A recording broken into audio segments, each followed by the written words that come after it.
test vereceğiz, bir akıllı saat vereceğiz, bir tane de kulaklık vereceğiz. Dolayısıyla şimdiden onun da heyecanını oluşturmuş olalım. Şarjlarımızı yüksek tutmayı unutmayalım. Şimdi de önceki dönem Önder Genel Başkan Yardımcısı, Balıkesir Milletvekili Sayın Mustafa Can Bey abimizi alkışlarınızla sahneye davet ediyorum.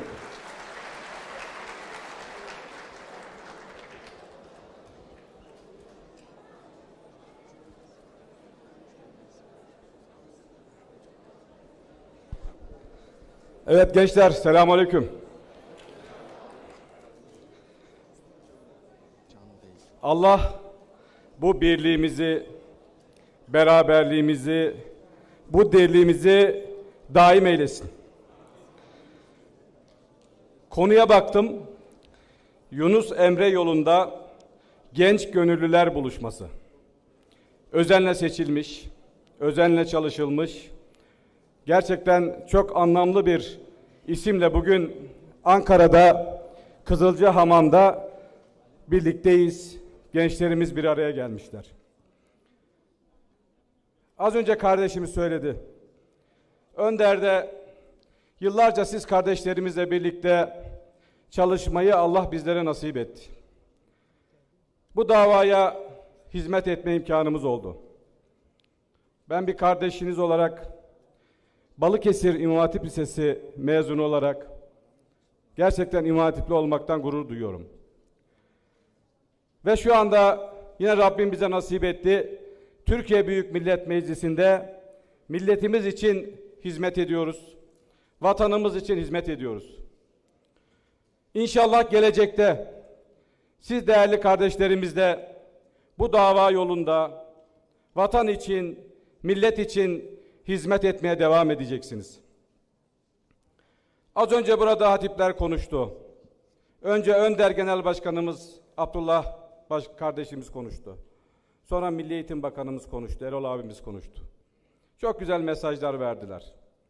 Özellikle Yunus Emre'nin ne anlama geldiğini anlattı Abdullah Başkan. Bu yolun bir dervişlik yolu olduğunu söyledi. Milli Eğitim Bakanımız da dedi ki bu bir modern dervişlik yoludur. Yunus Emre, Hacı Bektaşi Veli, Ahmet Yesevi, bunlar Anadolu erenleri. Bu toprakları mayalayan kişiler.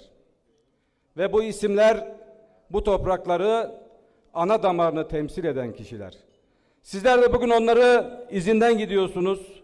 Sizler de bugün bu toprakların manevi ortamının güçlenmesi için, bu topraklarda İmam Hatip ruhunun güçlenmesi için, bu topraklarda medeniyetimizin güçlenmesi için mücadele ediyorsunuz. Hepinizden Allah razı olsun. Sağ olun, var olun gençler.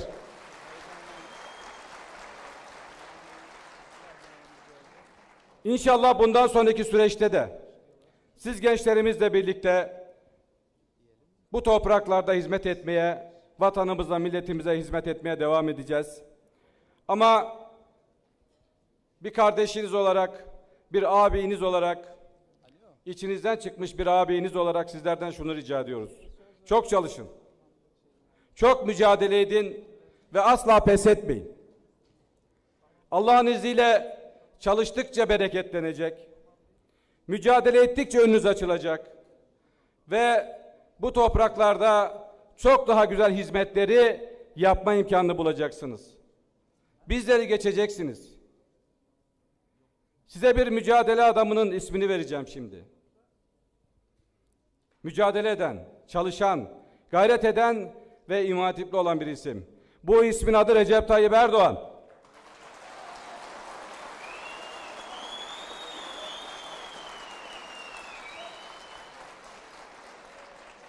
Siz zannediyor musunuz ki biz bugünlere kolay geldik? Siz zannediyor musunuz bu kalabalıklar böyle kolay toplanıyor? Bu yol çok çileli bir yol. Dikenlerin üzerine basa basa gelindi bu yoldan. Çok büyük emekler var. Çok büyük gayretler var. Büyüklerimiz geçmişte bütün hayatlarını bu yol için feda etmişler. Yaşanan sıkıntıları hepiniz biliyorsunuz. Belki sizin yaşınız biraz daha küçük. Bizler birebir yaşadık o sıkıntıları. Ama artık bu ülkede böyle sıkıntılar yaşamamalı. Bu ülkenin insanları bu toprakların insanları artık bir daha böyle sıkıntılar yaşamamalı. Onun için hep birlikte mücadele etmek zorundayız. Hep birlikte çalışmak zorundayız. Birlik ve beraberliğimizi koruyarak ülkemizi daha güçlü yarınlara taşımak zorundayız. Ben bu ekibin gözlerindeki ışıltıyı zaten görüyorum. Allah'ın izniyle gençler, yarınlara ülkemizi güçlü bir şekilde taşımaya var mıyız? Olmadı ama. Olmadı diyor, bak Hacı abi olmadı diyor. Var mıyız gençler? Allah sizlerden razı olsun. Sağ olun, var olun. Çok teşekkür ediyorum hepinize. İnşallah birazdan Numan Kurtulmuş Bey, bizim de genel başkan vekilimiz, yine bu davada büyük mücadele etmiş. Babası başta olmak üzere kendisi de yine mücadele ediyor. Birazdan burada olacak, sizlere hitap edecek. Ben sözlerimi çok uzatmak istemiyorum. İnşallah bundan sonraki süreçlerde de, günlerde de görüşmek dileğiyle hepinizi Allah'a emanet ediyorum. Selamun aleyküm.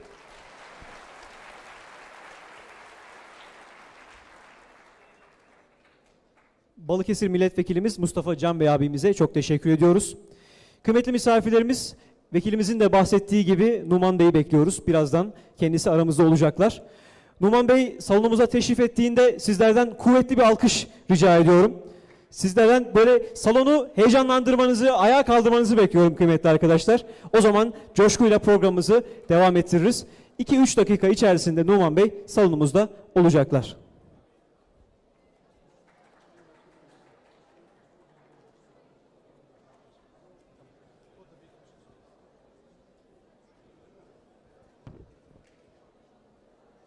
Şimdi de Çorum Belediye Başkanımız Sayın Doktor Halil İbrahim Aşkın Beyefendi'yi selamlama konuşmalarını yapmak üzere sahneye davet ediyorum.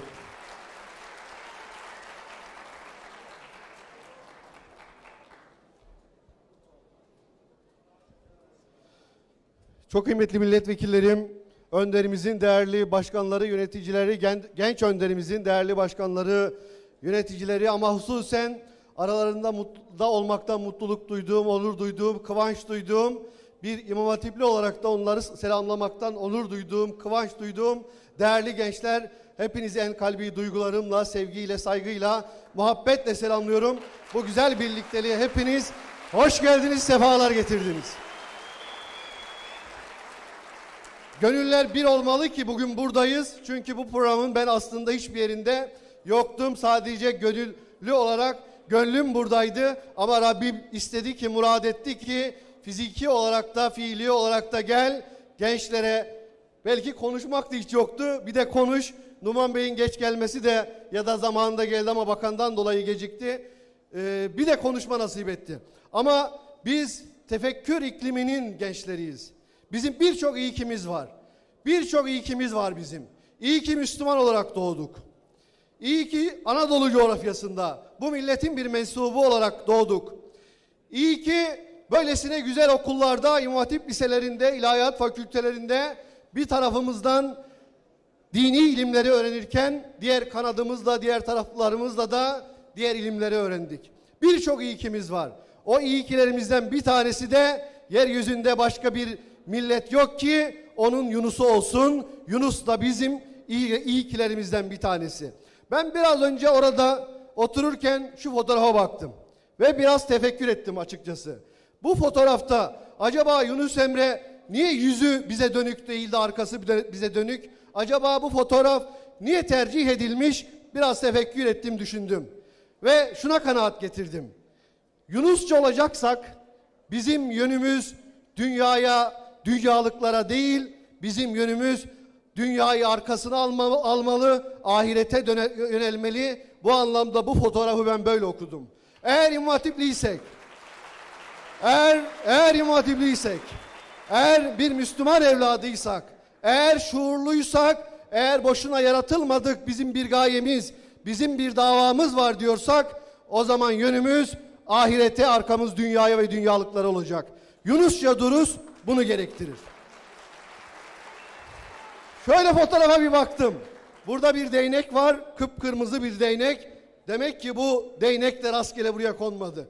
Bunun da çok önemli bir anlamı olmalı. O zaman bu yürüyüşte bize yoldaşlık edecek olan bu değnek neyi acaba temsil ediyor diye düşündüm.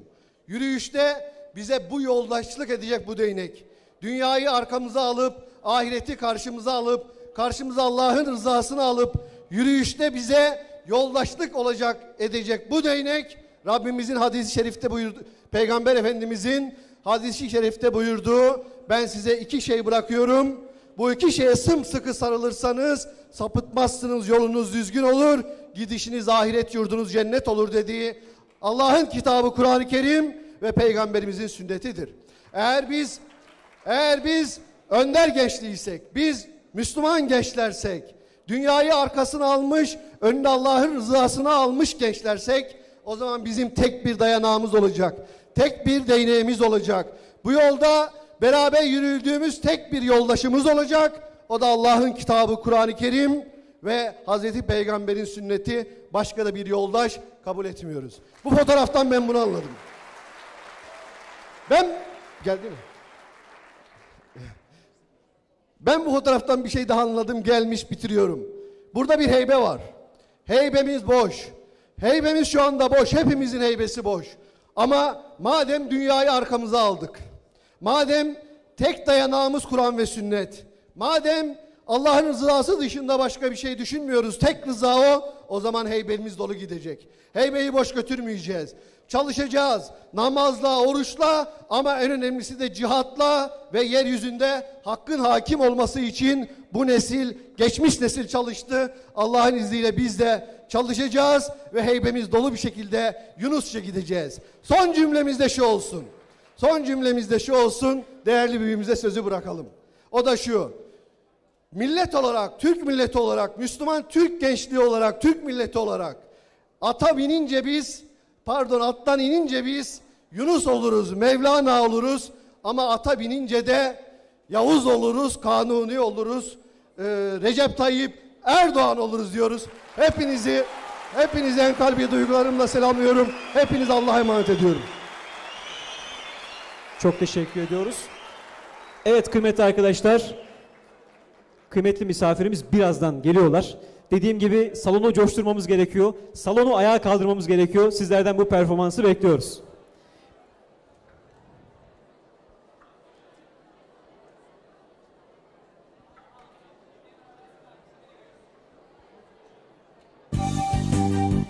Kıymetli Hazirun, AK Parti Genel Başkan Vekili Profesör Doktor Sayın Numan Kurtulmuş beyefendiler salonumuzu teşrif ettiler.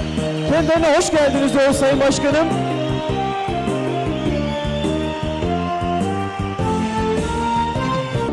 Kıymetli Hazirun, malumunuz üzere Önder İmam Hatipliler Derneği olarak her yıl bir şiar belirliyoruz.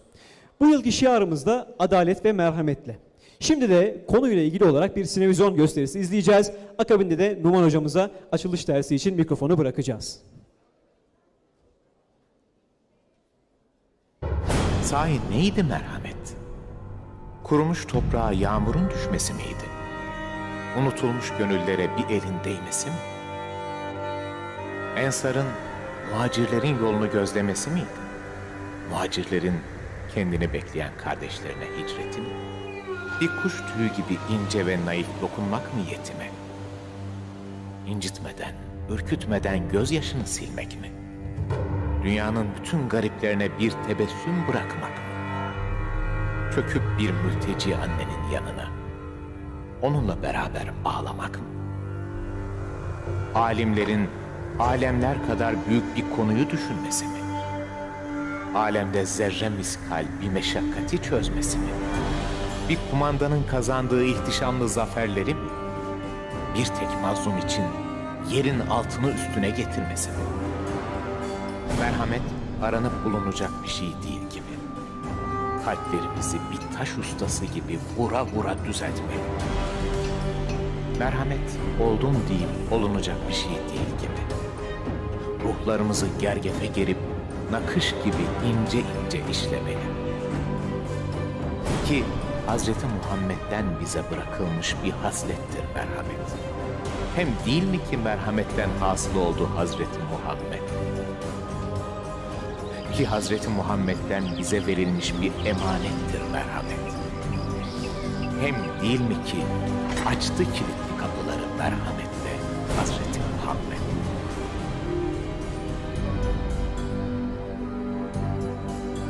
Bir de adalet var. Sanırız ki sadece bir tek kadının ve hakimin vazifesidir. Oysa ki gerçek de insan ve mümin olmanın gerçeğidir. Ne sadece doğru tartmak, ne de sadece doğru ölçmektir.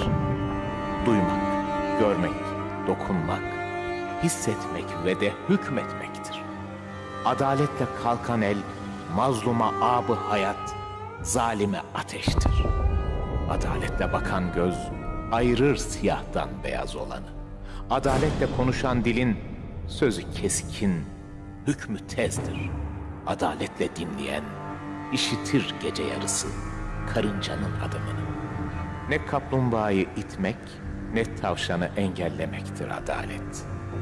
Adalet, gidilecek yolu adilce çizmektir. Ne kaldırmaktır bir kefesini terazinin, ne de tutmaktır adalet. Adalet, hesap gününe göre hesap etmektir. Adalet aranıp da bulunacak bir şey değil gibi. Huylarımızı bir kılınç ustası gibi uzun uzun bileylemeli. Adalet oldum deyip olunacak bir şey değil gibi. Kıldan ince, kılınçtan keskin yoldan önce nefsimiz yürümeli. Hazreti Ömer'dir. Adaletle yaşanmış onun dönemi. Öyle ki adaletin yüküyle iki büklüm olmuş bedeni. Ki Hazreti Ömer'dir. Adaletle anılmış onun hakimiyeti. Öyle ki adalet duygusuyla uykusuz geçmiş geceleri. Adalet ve merhamet benzer iki kelam, lakin ayrı iki haslet. Aynı menbadan doğan iki ayrı uhuvvet. Biri dağ gibi heybetli, alemi yerinde tutmalı. Biri toprak gibi sessiz, her beşeri kucaklamalı. Biri rahvan atları gibi tez yetişmeli bekleyene. Biri kuşlar gibi kanatlarında baharı taşımalı. Adalet ve merhamet benzer iki kelam, lakin ayrı iki nefer. Aynı şafaktan doğan bir şems, bir kamer.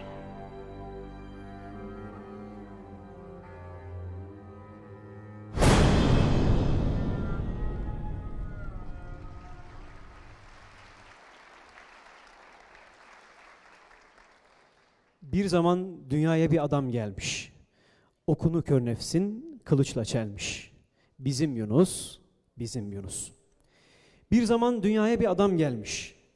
Ölüm dedikleri perdeyi delmiş. Bizim Yunus, bizim Yunus diyor Necip Fazıl. Kıymetli Hazirun, açılış dersimizi Türkiye'ye hizmet etme gayesiyle uzun yıllardır kıymetli çalışmalarda bulunan kıymetli bir isimden alacağız. Türkiye'yi yarınlara taşımak konulu açılış dersini gerçekleştirmek üzere AK Parti Genel Başkan Vekili Profesör Doktor Sayın Numan Kurtulmuş hocamızın kürsüye teşriflerini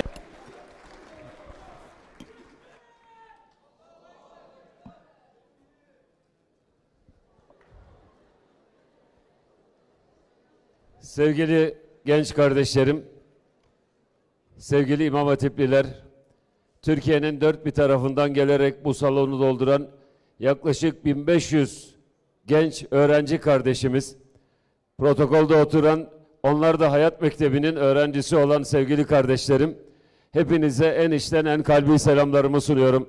Allah'ın selamı, rahmeti, bereketi, mağfireti hepimizin ve ülkemizin üzerine olsun. Daha evvel de Önder'in bu tür buluşmalarında, yıllık buluşmalarında sizlerle beraber olduk. En son Aksaray'da adalet ve merhamet konulu toplantıda gerçekten fevkalade iyi organize edilmiş bir toplantıda birlikteydik. Arkasından burada beraberiz.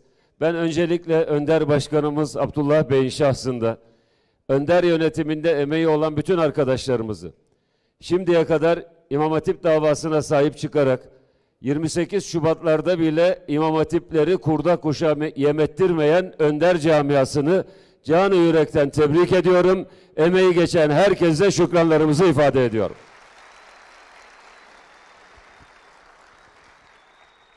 Bu neslin üzerine, sizlerin üzerine gerçekten fevkalade önemli tarihi bir dönemde büyük sorumluluklar düşüyor. Belki sadece Türkiye'yi yarınlara taşımak değil, dünyayı sulh ve selamet içerisinde, adalet, hakkaniyet ve merhamet içerisinde yarınlara taşımak vazifesi sizlerin omuzlarının üzerindedir. Burada nüvesini gördüğümüz, Allah'a çok şükür bugün sayıları milyonlarla ifade edilecek olan İmam Hatip camiası, hem sayısal olarak Türkiye'nin yükünü omuzlamaya muktedir, hem de kalite Türkiye'nin ve dünyanın sorunlarını bilerek bunları taşımaya hazır bir gençliktir. Bundan dolayı bu çalışmaları, bütün bu çalışmalarımızın hepsinin Türkiye'nin geleceğine büyük katkı sağlayacağını, insanlığın aydınlık geleceğine büyük katkı sağlayacağına yürekten inanıyorum. Hele hele bugünkü toplantının konusu ise Yunus'un dilinden gönüllere bir yol açmak, bir köprü açmak. Değerli kardeşlerim, tam da bugün insanlığın en çok ihtiyacı olan şey burasıdır. Bizim irfan medeniyeti dediğimiz, İslam'ın ikinci büyük çıkışı olarak telakki edeceğimiz Fergana Vadisi'nde, Orta Asya topraklarında mayalanan ve oradan Anadolu topraklarına gelerek burada Anadolu irfanı şeklinde bütün insanlığa örnek olan yeni bir anlayışın, güçlü bir İslam medeniyeti dalgasının çok şükür bugün Anadolu topraklarının mayasını oluşturduğunu iftiharla görüyoruz. Her şeye rağmen bazen birileri çok karamsar davranıyor ya, efendim Türkiye'de şöyle oluyor, böyle oluyor, gençlik şuraya gidiyor, buraya gidiyor. Hiç üzülmeyin. Bu milletin mayası Müslümanlıkla yoğrulmuştur ve kıyamete kadar bu millet bu mayasına sahip çıkacaktır. Çünkü bu maya lafla, sözle, konferanslarla, seminerlerle, panellerle, filmlerle vesaire tutturulmuş bir maya değil. Gönülden gönüle ekilmiş ve tutturulmuş olan bir mayadır. Fergana Vadisi'nde o İslam'ın yeniden mayalanan ruhu, yani o irfan medeniyeti dediğimiz şey, Abdülhalik-i Gücdüvani'den Bahattin Nakşibendi Hazretlerine, Şahace-i Türkistan olarak bildiğimiz Ahmet Yesevi Hazretlerinden Yusuf Hamedani'ye, gelin Anadolu topraklarına Ali Harakani'ye, Ali Semerkandi'ye, şurada burnumuzun dibinde Kızılcahamam'ın üstünde, gidin Ankara'ya Hacı Bayram-ı Veli'ye, gidin Nevşehir'e Hacı Bektaş-ı Veli'ye, Anadolu'nun topraklarını tabir caizse bir motif gibi işleyerek ruhunu, dilini, gönlünü bir şekilde İslamlaştırmış bir büyük medeniyetin mensuplarıyız. Yunus'u belki edebiyat tarafı anlatılabilir. Yunus'un tasavvuf edebiyatına yaptığı katkılar anlatılabilir. Ama Yunus'un belki de insanlığa en büyük hediyelerinden birisi dille gönülü birleştirmiş olmasıdır. Gönül ehli dediğimiz zaman başka dünyada hiçbir dilde bu yoktur. Sadece Türkiye'de, Türkçe'de dil ehli, dille gönül aynı şeydir. Bir insan içinde olanı zihnine yansıtır, zihninde olanı da diliyle ifade edebilir. Dolayısıyla biz gönül ehli dediğimiz zaman çok konuşan bir adamı ya da dil ehli dediğimiz zaman çok konuşan, lafazan birisini kastetmiyoruz. Az, öz konuşan ama gönülden konuşan birisini kastediyoruz.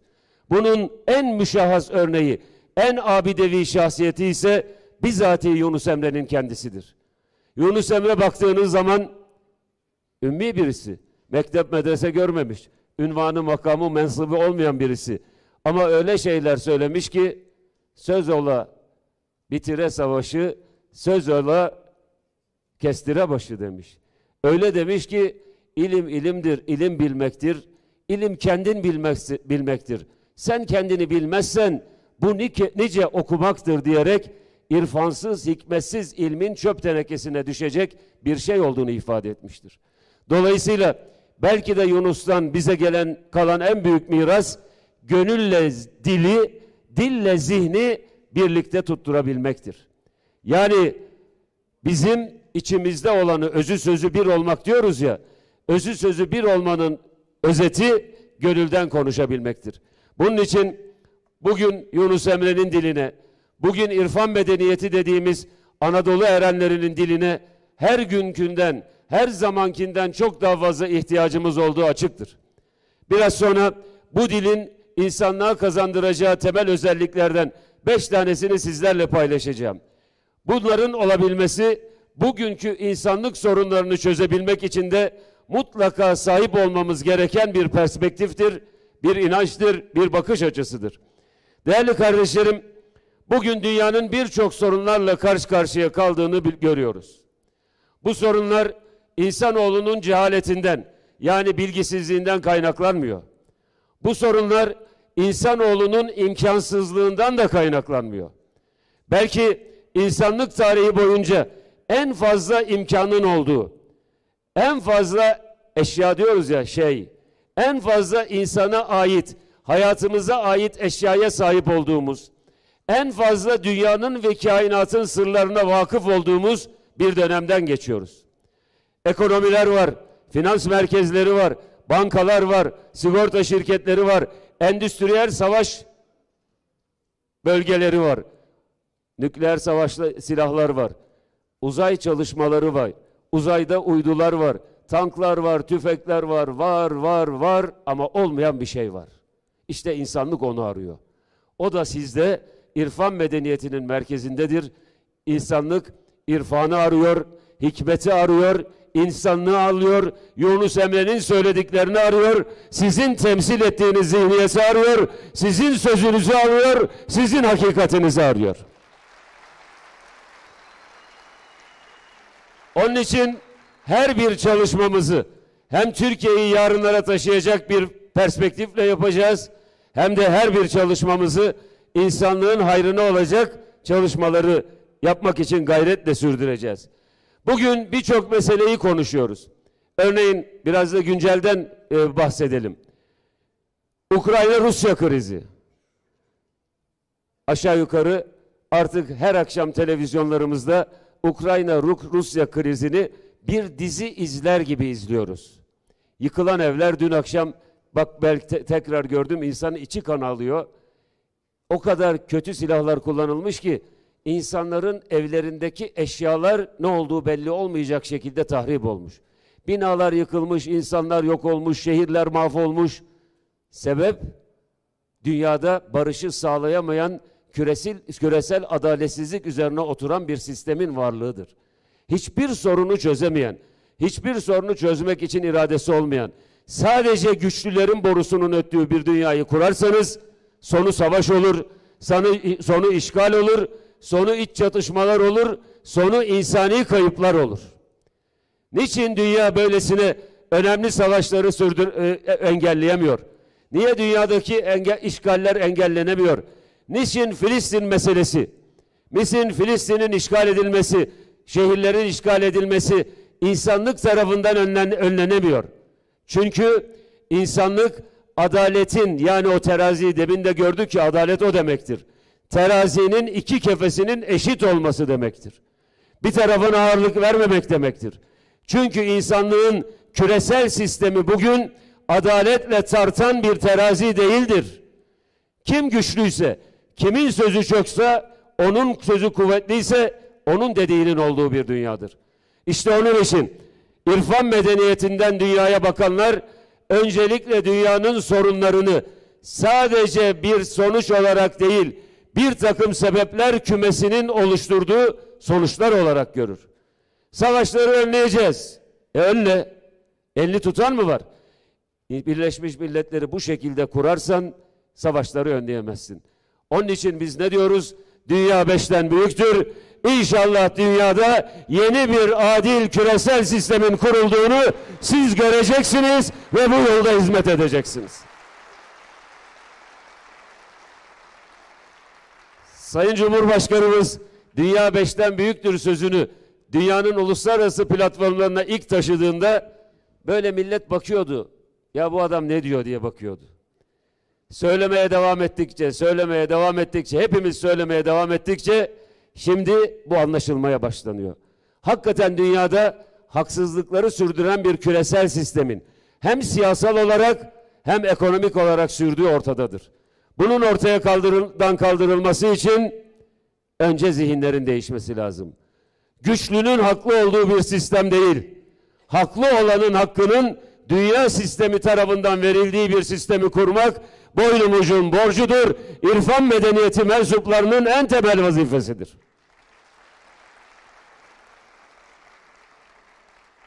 Yunus bize bunu öğretiyor. Yunus'un irfan dilinden konuşan o dilinde o kısa mısralarının arasında bunlar bize miras olarak kalıyor. Değerli kardeşlerim, şimdi bir başka küresel meseleyi konuşuyoruz. Küresel ısınma. Mevsimler değişti. Buzullar eriyor. Dünyayı seller basacak vesaire falan hep konuşuluyor değil mi? İklim değişikliği konferansları oluyor. Bizim bakanlığımızın, Çevre Bakanlığımızın adına da Çevre ve İklim Değişikliği Bakanlığı'nı ilave ettik mi? Ettik. Çünkü dünyanın en temel sorunlarından birisi. Ne oldu da dünya asırlardır yaratıldığından bu yana bir düzen ve ahenk içerisinde yaşarken, ne oldu da dünyada buzul dağları erimeye başladı? Ne oldu da dünyanın nehirleri kirli, pasaklı bir hale geldi? Ne oldu da denizlerde müsilajlar dünyanın dört bir tarafında olmaya başladı? Ne oldu da dünyada iklim değişiklikleri ortaya çıktı? Bunun sebebini konuşmadan iklim değişikliğiyle ilgili 50.000 tane konferans yapsanız hiçbir faydası yoktur. İklim değişikliğinin nedeni insanın dünyayı sömürmek için, bu emperyalistler diyoruz ya, batılılardan bahsediyoruz ya, Batı emperyalizminden, kolonyalist dönemlerden bahsediyoruz ya, dünyanın dört bir tarafını sınırsız bir iştihayla sömürmek için dünyaya sahip olmaya çalışan bu vahşi kapitalizmin bir sonucu olduğunu, bu küresel ısınmanın bize bunun getirdiğini konuşmuyoruz. Değerli kardeşlerim, dünyanın altı da üstü de benimdir diyerek dünyanın bütün nimetlerini sınırsız bir kar hırsıyla talan ederseniz gelinecek nokta burasıydı. İşte insanlık buraya gelmiştir.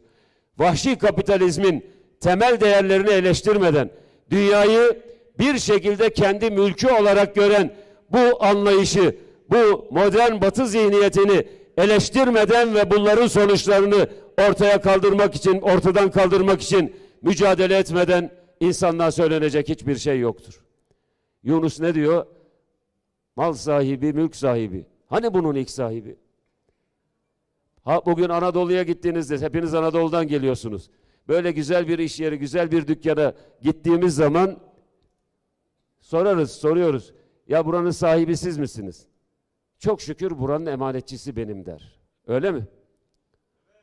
Çünkü biz irfan medeniyetinin mensupları biliriz ki dünya ve kainat insanoğlunun emrine müsahhar kılınmıştır ve insanoğluna emanet olarak bırakılmıştır. Yeryüzünü kendi mülkü olarak, kendi mirası olarak görenler yeryüzünü talan eder. Yeryüzünü kendine emanet olarak bilenlerse yeryüzünü kıyamete kadar sahip çıkmaya çalışır. Onun için Hazreti Resul'ün bize söylediği söz, kıyamete kadar sürecek olan bu perspektifin en temel ilkelerindendir. Kıyametin koptuğunu duysanız elinizdeki fidanı dikin. Allah'ın Resulü mantıksız bir şey söyler mi ya? Kıyametin koptuğunu duyuyoruz. Niye fidanı dikelim? Bu şu demektir. Bu dünyada sizden sonra yaşayacak olanların da hakkı vardır.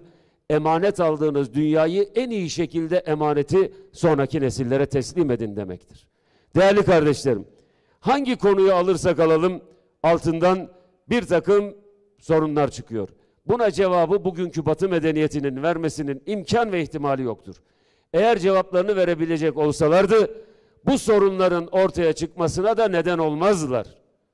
Onun için size büyük sorumluluklar düşüyor.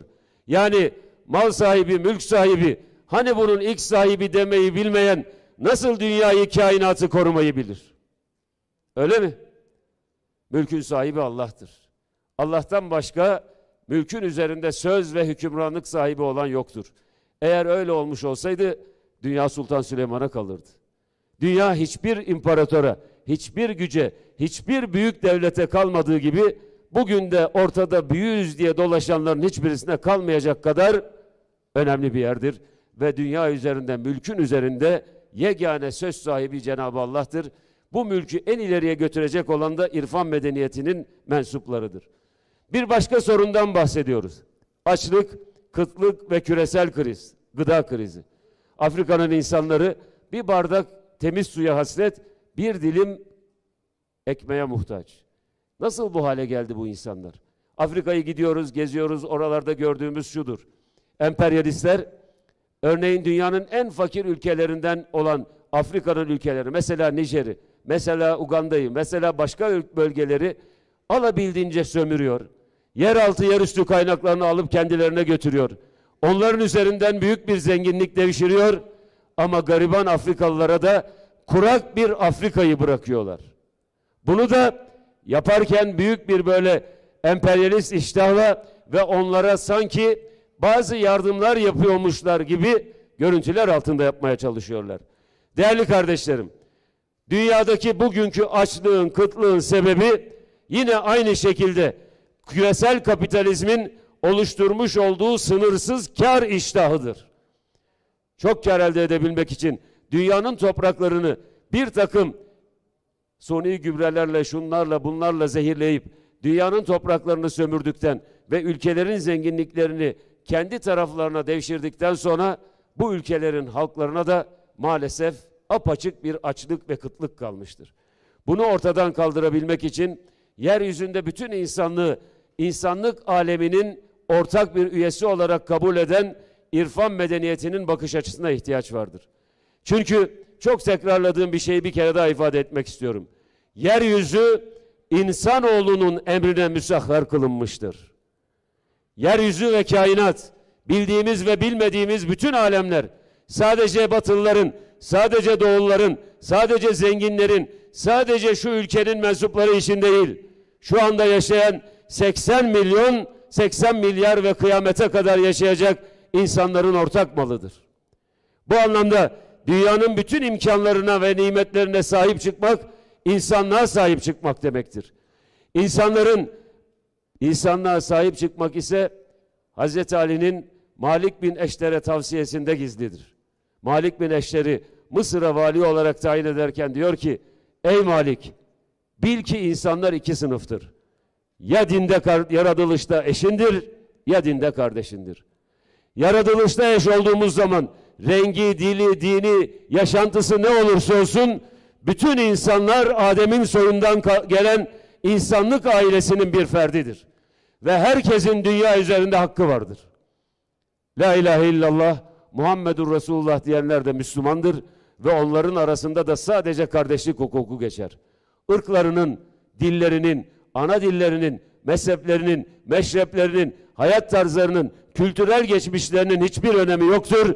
Çünkü la ilahe illallah Muhammedur Resulullah Müslümanları ümmet olma bilinci içerisinde toplayan, tevhid eden ana kaidedir, ana eksendir.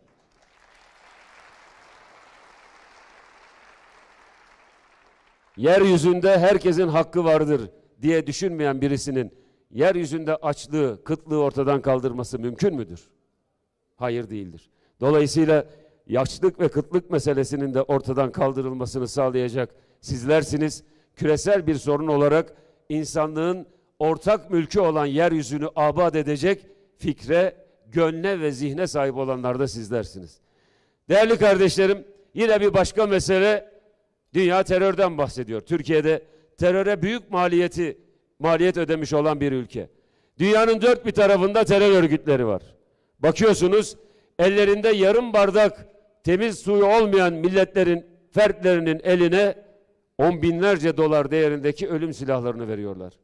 Terör örgütleri maalesef dünyanın dört bir tarafında insanlara, sivillere hayatı dar ediyor. Afrika'da, Asya'da, bizim bulunduğumuz coğrafyada. Terör örgütlerini sadece terör örgütlerinden ibaret olarak görürsek asla terörün bitmesi mümkün değildir. Değerli kardeşlerim, PYD'si, YPG'si, PKK'sı, DAEŞ'ı, Boko Haram'ı vesairesi. Sürekli bunlar üretiliyor. Gelecekte de olacaklar. Şu soruyu sormadan terör sorununu çözemeyiz. Mesela DAEŞ bir ara 80 bin militanı olan bir örgüttü. 2 ayda kuruldu. Ellerine silahlar verildi. Orta Doğu'ya gönderildi. Dünyanın dört bir tarafından getirildi. Şimdi siz 1500 kişi Anadolu'dan geldiniz. Bu bile bir organizasyon. Nihayetinde arabaya ya da uçaklara binip geldiniz. Bu adamlar dünyanın dört bir tarafından getirildiler. Ve bir hafta içerisinde Suriye'nin en batısından Kerkük'e, Musul'a kadar bütün o coğrafyayı hallaç pamuğu gibi atıp gittiler. Bu adamlara bu silahları kim verdi? Kim organize etti? Niçin buraya getirdi? Ve bu coğrafyada Türklerin, Kürtlerin, Arapların, Acemlerin arasına fitne tohumlarını niçin ekti? Bu sorunun cevabını bulmadan, bu soruya cevap vermeden falanca terör örgütünü ortadan kaldırmaya çalışmak sadece o bataklığı kurutmadan sivrisineklerle mücadele etmek demektir.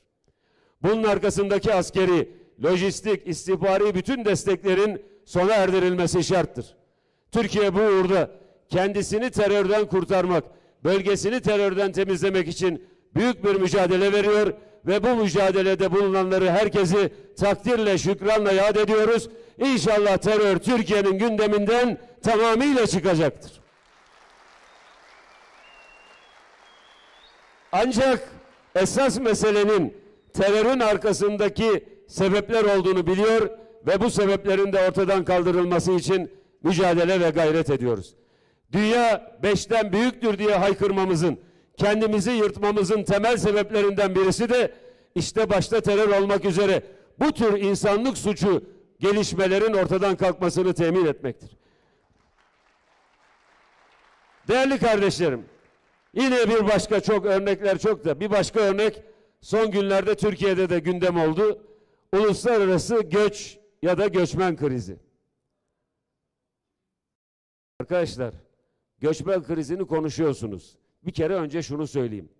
Biz Avrupa'nın faşist, aşırı ırkçı, radikal bazı ırkçı çevreleri gibi bunu bir insanlık suçu dille asla konuşamayız, gündemimize getiremeyiz. Anadolu toprakları dediğimiz, adı üstünde Anadolu, bir ana kucağı gibi tarihi boyunca dünyadaki bütün mazlumlara kucak açmış, mazlumlara yardım elini uzatmış olan bir coğrafyadır. Her biriniz dünyanın farklı taraflarından gelen, Osmanlı Cihan Devleti'nin bakiyesi olan coğrafyalarımızdan gelerek burada yaşayan birçok insanımızı biliyoruz. Bunların farkındayız. Değerli kardeşlerim, göçmen meselesi sadece bir sonuçtan ibarettir. O sonucu ortadan kaldırmaya odaklanmazsa sonucu tam manasıyla kaldırıldığı anlamına gelmeyecektir. Mesela herkes göçmen meselesinden konuşuyor da ağzını açıyor, diyor efendim Türkiye'de Afganlılar var. Afganlar geldi burayı dolduruyorlar diyor. İyi de kardeşim 50 senedir Afganistan'ı niye işgal ettiniz diye kalkıp niye Batı'ya bir şey söylemiyorsunuz? Eğer Amerika'nın ondan evvel Rusya'nın işgali olmasaydı bugün bir tane Afganlı hayatını dünyanın başka bir yerinde geçirmek için mücadele etmeyecekti. İnsanlara sadece ölümü, sadece açlığı, sadece iç çatışmayı, sadece geri kalmışlığı dayatırsanız o insanlar hayatta kalmak için dünyanın neresine olursa oraya gelmeye çalışır. Bu göçlerin arkasındaki temel meselelerden birisi budur. İşgallerdir. Açık söylüyorum. Irak'ın işgali olmasaydı 2003'te Amerika Birleşik Devletleri tarafından işgali olmasaydı birçok Iraklı kardeşimiz başka ülkelere geçmek için Türkiye'den de geçerek gitmeyecekti. Yine aynı şekilde Suriye vekalet savaşları adı altında emperyalist güçlerin maşası olan terör örgütleri vasıtasıyla bir kan batağına çevrilmemiş olsaydı milyonlarca Suriyelinin başına silahlar, bombalar atılmamış olsaydı Suriyeli kardeşlerimiz ülkelerini terk edip buraya gelmiş olmayacaklardı. Dolayısıyla biz irfan medeniyetinin perspektifiyle bütün bu sonuçlara bakmak ve sorunları ortadan kaldıracak insani bakış açısını ortaya koymak zorundayız. İnşallah bütün bu meselelerde en son tartıştığımız bu göçmen meselesinde de biz insani olanı yapmak durumundayız. Ölüyorum, beni kurtar diyen kimseye bu millet elini uzatmaz mı? Bakın ben o zaman başbakan yardımcısıydım. Kendi tecrübemden bir şeyi size paylaşmak istiyorum. DAEŞ'in bütün o bölgeyi hallaç pamuğu attığı dönemde, biliyorsunuz Kobani'de, yani hemen bizim Suruc'un karşı tarafındaki bölgede 3 gün içerisinde 284 bin Kürt kardeşimiz Türkiye sınırları içerisinde kabul edildi. Biz de oraya gittik bakan arkadaşlarımızla beraber. 283 bin kişi. Değerli kardeşlerim, elde yok, avuçta yok, sırtlarında bir denkleri, ellerinde bir tane poşetleri, fukara insanlar, arkalarından emperyalistlerin beslediği, büyüttüğü terör örgütleri ölüm makinalarıyla geliyor, köylerini yakıyor, bulduklarını öldürüyor. Bunlar da tabana kuvvet kaçabilen Türkiye sınırına kadar geldi. Peki bunları kabul etmeyecektik de hadi gidin sizi orada kessinler mi diyecektik? Aynı şekilde İdlib'de rejimin evleri, hastaneleri, ilkokulları bombaladığı günlerde insanlar ayaklarına ayakkabı giyme fırsatı dahi bulmadan kaçıp Türkiye sınırına gelince gidin orada sizin tepenize bombalar atsalardı ve siz de orada yaşamaya devam etseydiniz mi deseydik? Biz bu soruna hamasi bir ırkçılık üzerinden asla bakamayız. Biz bu soruna insanları ötekileştiren bir perspektifle asla bakamayız. Biz bu soruna insani gözle bakmak zorundayız ve inşallah ümit ediyoruz. Şu anda 500 bine yakın Suriyeli kardeşimiz geri döndü. Bu operasyonların sebeplerinden birisi de budur. Orada güvenliği ve esenliği sağlamaktır. En kısa zamanda diğer bölgelerde de güvenlik ve esenlik sağlandıktan sonra 1 milyonu aşkın Suriyeli kardeşimiz yurtlarına geri dönecektir.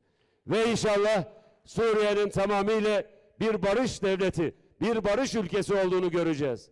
Ya Suriye dediğimiz yer, Irak dediğimiz yer, Lübnan dediğimiz yer ya da yakın coğrafyada bahsettiğimiz ülkelerin tamamı bizim dostlarımızın, kardeşlerimizin, akrabalarımızın olduğu yerlerdir. İnşallah Türkiye barış perspektifiyle nasıl Ukrayna-Rusya arasında barışın sağlanmasıyla Karadeniz'in bir barış denizi olmasını istiyorsa bu coğrafyanın da bir barış bölgesi olmasını için mücadele ediyor. Şunu söylemek istiyorum. Sonuçlara bakıp sonuçların üzerinden sadece tartışmaları alevlendirmek, çok açık söylüyorum, bu sonuçları ortaya koyan çevrelerin amaçlarına hizmet eder. Biz bu sonuçların hepsinin sebeplerine gitmek ve sebeplerini çözebilecek küresel bir sözü söylemek durumundayız. Yunus bize bunu öğretiyor. Yunus bize bu dostluğu, kardeşliği, merhameti, adaleti, ihsanı, yardımlaşmayı, dayanışmayı ve yeryüzünü kendimiz için gelecek nesillere bırakacağımız bir miras olarak görmeyi öğretiyor. Sevgili kardeşlerim, müsaade ederseniz bu irfan medeniyeti dediğimiz şeyin bazı temellerini böyle sizlerle biliyorsunuz ama paylaşıp ana başlıklarını sizlerle paylaştıktan sonra sözlerimi tamamlayacağım. Öncelikle bugün dünyanın da en çok ihtiyaç duyduğu şey adalettir. Adalet, İrfan Mektebi'nin ilk dersidir. Hani önce elifbayı öğretirler ya, elifbası olmayan bir mektebin, yani alfabeyi öğretmeyen bir mektebin hiçbir dersi öğretmesi mümkün değildir. İrfan Mektebi'nin ilk dersi adalettir. İnna Allaha ye'muru bil adli vel ihsan. Her cuma duyduğumuz söz. Allah size adaleti ve ihsanı emreder. İhsan da sadece başkalarına iyilikte bulunmak değil, yardımlaşmak değil, aynı zamanda yaptığımız işi en iyi şekilde yapabilmek demektir. Hasen kökünden gelir. Sizin karşınızda konuşmak da zor ha. Tereciye tere satmış gibi olmayayım ama ihsan bu anlamda yaptığı şeyi en iyi şekilde yapabilmektir. Adalet mülkün temelidir. Boş bir söz değil, bir temenni değil, bir zarurettir. Herhangi bir yerde adalet olmazsa orada düzenin olması mümkün değildir. Bu bir aile içi olabilir, bu bir çevre olabilir, bu bir devlet olabilir, bu dünya olabilir. Herhangi bir yerde adalet sistemin merkezinde değilse orada düzenin olması, orada huzurun olması mümkün değildir. Bugün dünyadaki bu kadar çok imkana rağmen bu kadar çok huzursuzluğun, çatışmanın ve insanların mutsuzluğunun olmasının temel nedeni yeryüzünde her alanda büyük bir adaletsizlikle karşı karşıya kalmış olmamızdır. Hem gelir dağılımı adaletsizliği, hem ülkeler arası adaletsizlik, hem sınıflar arası adaletsizlik, hem ülkelerin bağlı olduğu coğrafyalar arasındaki adaletsizlik yeryüzünün yaşanılması zor bir yer haline getirmiştir. Bunun için yine filmde de gösterdiğiniz atalarımızın üzerinde en çok durduğu hususlardan birisi yeryüzünde düzeni tesis etmek için de adaletin sağlanmasını temin etmekti. Gittikleri yerde insanların dillerine, dinlerine, ırklarına hiçbir şekilde bakmadılar. Sadece yönetenlerin adaletle yönetmelerine esas aldılar. Adalet mülkün temelidir bir. Adalet olmazsa irfan mektebinin daha ilk dersi yok demektir. Dolayısıyla bunu fevkalade ciddi bir şekilde özümseyeceğiz. Adalet uzun bir konu. İnşallah uzun uzun bunları konuşma imkanımız olur. Adaleti olmayan toplumların değerleri yok demektir. Birincisi bu. İkincisi merhamet. Merhamet, adalet duygusuna inanmayanların merhametinin olması mümkün değildir. Bir hesaba çekileceğinin, dünyanın geçici bir yer olduğunun ve mutlaka öte tarafta muazzam bir adalet içerisinde, milimetrik bir adalet içerisinde hesaba çekileceğinin bilincinde olmayanın yeryüzünde yapmayacağı melanet yoktur. Onun için merhamet sahibi olabilmek için de adalete inanmak lazım ve adaletli olmak lazım. Çünkü biz her birimiz dedik ya yaratılışta eşiz. Hepimizin ham maddesi aynıdır. Eskimo'nun da ham maddesi aynı, bizim de aynı. Afrika'daki Karaderili kardeşimizin de aynı. Ham maddemiz nedir? İnsanın yaratılışının ham maddesi nedir? Bazen etten ve kemikteniz diyoruz da etten ve kemikten değiliz. Çamurdan ve sudanız. Her birimiz çamurdan ve sudanız. Topraktan geldik, toprağa gidiyoruz. Ve aslımız olan yer orası. Falanca ırk o başka bir malzemeden yaratılmış değildir. Falanca grup farklı bir malzemeden yaratılmış değiliz. Hepimiz Allah'ın ol emriyle topraktan ve sudan yaratılmış aciz varlıklarız. Onun için biz Allah'ın yarattığı her bir kula, hatta ve hatta Allah'ın yarattığı her bir canlıya merhameti Cenab-ı Allah'a olan bağlılığımızın bir parçası olarak görürüz. Yine hadis-i şerifte söylenilen merhamet etmeyene merhamet olunmaz. Bunu biliriz. Merhamet etmek aslında kendimize acımak demektir. Kendimize merhamet etmek demektir. Dolayısıyla herhangi bir mültecinin, herhangi bir yoksulun, herhangi bir kimsesizin zor durumda olduğunu görüp gözlerimiz yaşarmıyor ve kalbimizde ona karşı bir merhamet duygusu ortaya çıkmıyorsa burada adalet anlayışımızda da bir sıkıntı var demektir. Birincisi budur. Adalet, merhamet. Üçüncüsü yaradılanı yaradandan ötürü sevmek. Bütün bir kainat tevhid üzerine yaratılmıştır. Küllü şeyin halikun illa vecehu. Her şey fanidir, sadece Allah'ın varlığı bakidir. Öyle mi? Bütün bir kainat, var olan ve var olacak her şey, hatta dünyanın kendisi bir müddet sonra yok olacak, dünyanın ismi dahi hatırlanmayacaktır. Baki olan Allah'ın zatıdır. Dolayısıyla biz baki olan bir zatla aramızı iyi tutmak, onunla aramızdaki irtibatı çok iyi bir şekilde sürdürmek ve onun hoşuna gitmeyecek işleri yapmamakla kendimizi görevlendireceğiz. İrfan medeniyetinin bize öğrettiği şeylerden birisi de budur. Bunun en temel hususlarından birisi de yaratılan herkesi yaradandan ötürü sevmektir. Hazreti Mevlana'nın, Hazreti Yunus'un, Hacı Bektaş-ı Veli'nin, Hacı Bayram-ı Veli Hazretlerinin ve diğerlerinin bütün bu coğrafyada, bütün dünyada insanlara öğrettiği budur. Sultan Alparslan Anadolu'ya gelmeden evvel Anadolu'da Müslüman topluluklar vardı ve Karslı olan kardeşlerimiz bilir. Ani harabelerinde 1064'te inşa edilmiş Anadolu'nun ilk camisi vardır. İstanbul'un 1453'te fetholunmasından öncesinde Üsküdar'da Müslüman topluluklar vardı. Değerli kardeşlerim, İslam ancak bu duyguyla yayılmıştır. Yaradılanı yaradandan ötürü sevmek. Merhametle, sevgiyle, insanlara iyilikle muamele ederek bir şekilde dünyada İslam'ın yayılmasının öncüleri olmuştur. Yunus Emre'nin dilinden gidenler, Yunus Emre'nin gönül diliyle konuşanlar bunları başarmıştır. Dördüncüsü, irfan medeniyetinin dördüncü temel özelliği ise denge fikri üzerine oturmuş olmasıdır. Değerli kardeşlerim, kainatın yaratılışında bir denge vardır. Kainatın bütün bu varlığını sürdürmesinde denge vardır. İnsanla toplum arasında denge vardır. Bu dengenin şu ya da bu şekilde bozulması aslında insan dengenin karşıtı nedir?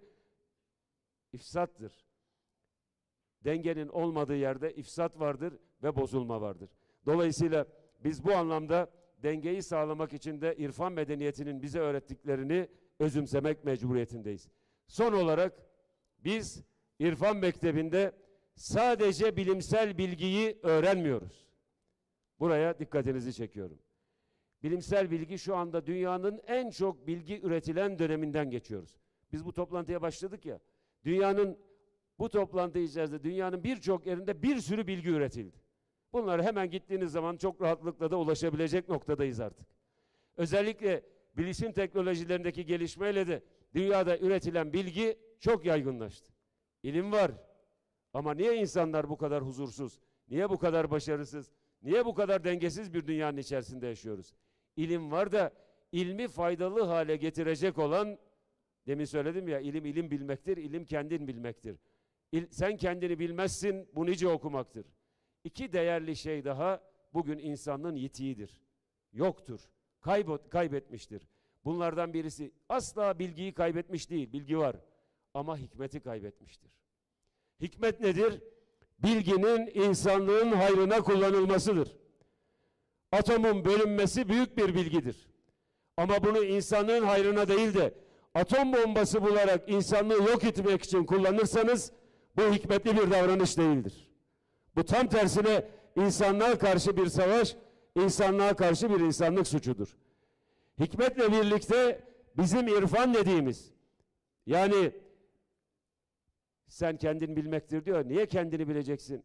Ya ey kul, sen kim olursan ol, ne biliyor olursan ol, ne kadar çok bilgi sahibi olursan ol, dünyada hangi bilgiye öncülük etmiş olursan ol, alemin sahibi olanın karşısında senin bilgin okyanusun içerisindeki bir damla su gibidir. Yani o külli bilginin içerisinde kendi bilgisinin hiçbir şeye yaramadığını ya da kendi bilgisinin hiçbir değeri olmadığını anlamak irfanın bizatihi kendisidir. Değerli kardeşlerim, bu beş temel üzerinde Allah'ın izniyle yeni bir dünya inşa edilecektir. Yeni bir, hani paradigma diyoruz ya, yeni bir paradigmayı inşa etmek zorundayız. Bencillik, bireysellik, çok kar elde etmek, dünyanın nimetlerini bütünüyle elde tutmak, dünyada güçlü olanların söz sahibi olabildiğini sağlayan bir sistem kurmak vesaire gibi temel değerlerin devri de geçmiş, hükmü de geçmiş, itibarı da kalmamıştır. Yeni bir sözün söylenme sırası gelmiştir. Yeni sözün sahipleri sizlersiniz. Allah yolunuzu açık etsin, sözünüzü kuvvetli kılsın.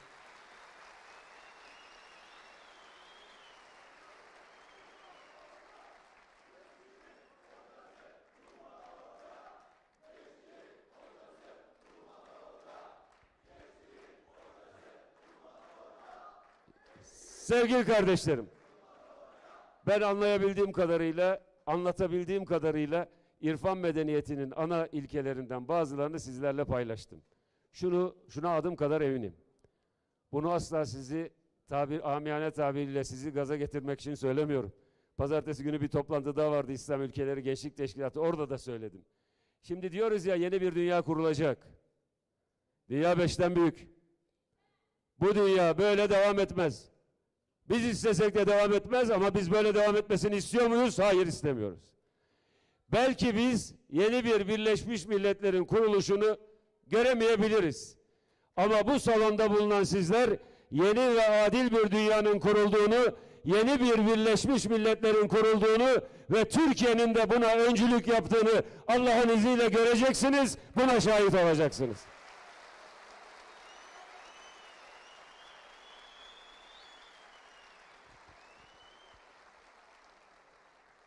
İnsanların yaratılışta eş, dinde kardeş olduğu bir prensipten bahsediyoruz. İslam dünyasına bakıyoruz. Falanca mezhepten, filanca meşrepten, şu ırktan, bu ırktan. İnsanları birbirlerine düşürüyorlar mı? Biz İslam dünyasının tevhid içerisinde olması için hayatımız boyunca mücadele ettik. Burada çok değerli sözler söylendiğini biliyoruz. Bu müktesebat üzerinde Allah'ın izniyle İslam coğrafyasının tevhid ilkeleri etrafında birleştiğini, mezhebi, etnik ve bir türlü diğer bütün ayrılıkların bir tarafa bırakılarak İslam ülkelerinde ortak bir iradenin ortaya çıktığını sizler Allah'ın izniyle göreceksiniz, buna öncülük edeceksiniz.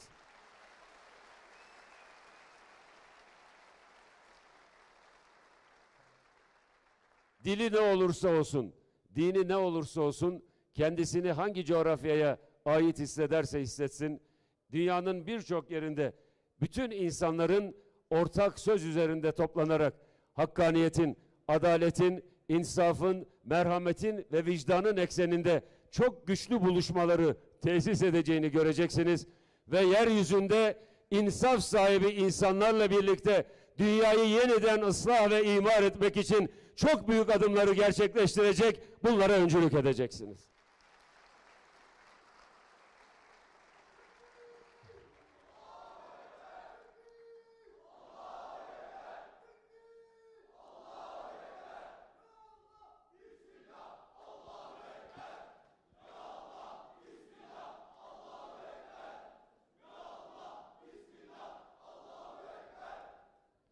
İşte bu toplantı böylesine büyük bir geleceği inşa etme iradesinin müşahhas hale gelmiş olduğu bir toplantıdır. Allah bu birliğinizden İslam ümmetinin tevhidine yarayacak sonuçlar elde etmeyi nasip etsin.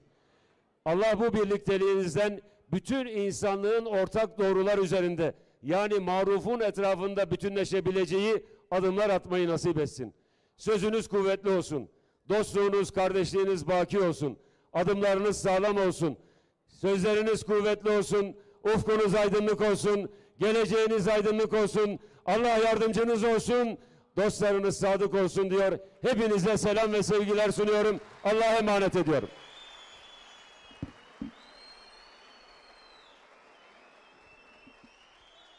Profesör Doktor Sayın Numan Kurtulmuş hocamıza bu veciz konuşmalarından dolayı çok teşekkür ediyoruz. Şimdi kendisine hediye takdimi gerçekleştireceğiz. Hediye takdimini yapmak üzere Önder Genel Başkanı Sayın Abdullah Ceylan abimizi ve Genç Önder Genel Başkanı Resul Çiftçi abimizi alkışlarınızla sahneye davet ediyorum. Değerli arkadaşlar, öncelikle hanımefendi